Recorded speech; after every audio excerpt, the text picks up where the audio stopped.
just like to echo the acknowledgements that today we meet on traditional land of the Yagara and Turrbal people, and that this land was never ceded, much like Palestine, and always was and always will be. Well, Palestinian land will be Palestinian land, and Australia will be Aboriginal land, so thanks for that.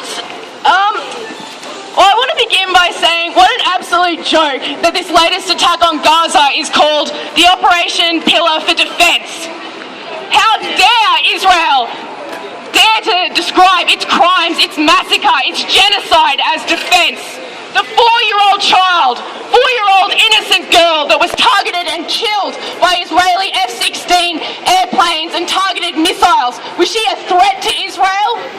Were any of the Palestinians who attempt to live their lives in the open-air prison that is Gaza under blockade, Gaza who has 95% of its industrial agriculture and production shut down because of Israel's ban on imports and exports, Gaza where only 10% of the water is drinkable, Gaza where 50% of the population is unemployed, where 40% live in poverty. How dare Israel describe its disgusting genocide, its disgusting attacks against the Palestinian people as defence?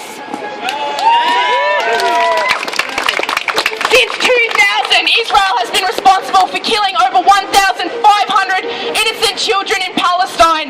It's been responsible for killing over 5,000 innocent Palestinians. It's held over 10,000 Palestinians in prisons. And have the Palestinians had any illegal settlements? No.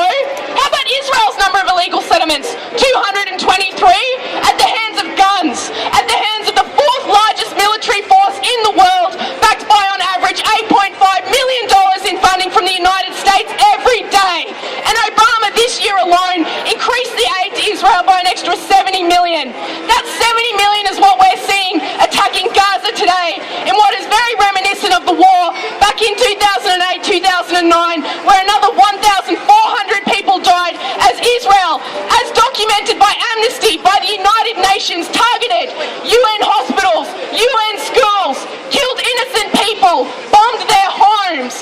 This is the sort of defence Israel speaks of. What is in fact an absolute massacre of the Palestinian people, back to the hilt by the United States and the Australian government. An innocent, defenceless population that has already lost 300,000 people since its invasion in 1948, that has 5 million refugees languishing with nowhere to go, unable to actually have freedom of movement, one of the most basic rights because of Israel's checkpoints, because of their 8-metre high blockade wall that they build around all the most arable land, so the Palestinian people have no access to food or water.